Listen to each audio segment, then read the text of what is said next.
ever pondered how vital it is to know first aid for choking in children?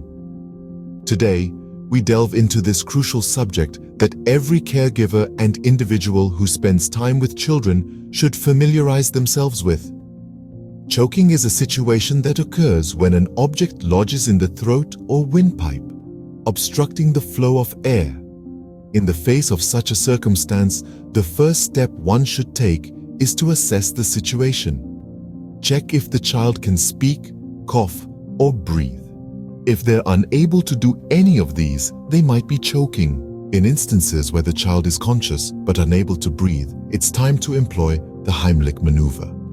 The Heimlich maneuver is a series of under-the-diaphragm abdominal thrusts to force out the obstructing object. Do remember to explain each step clearly while demonstrating this on a mannequin. However, if the child is unconscious, the immediate course of action is to call emergency services and initiate CPR. Ensure to tilt the head back and lift the chin to open the airway before giving rescue breaths. Choking prevention is a key aspect to keep in mind. Pay close attention to small objects like toys, coins, and food items that could pose a risk to young children. It's advisable to keep such objects out of reach and supervise mealtime to prevent any unforeseen choking incidents.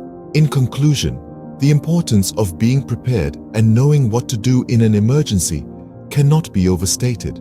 It's this knowledge and quick thinking that can potentially save a child's life. As always, thank you for tuning in, and remember to stay safe.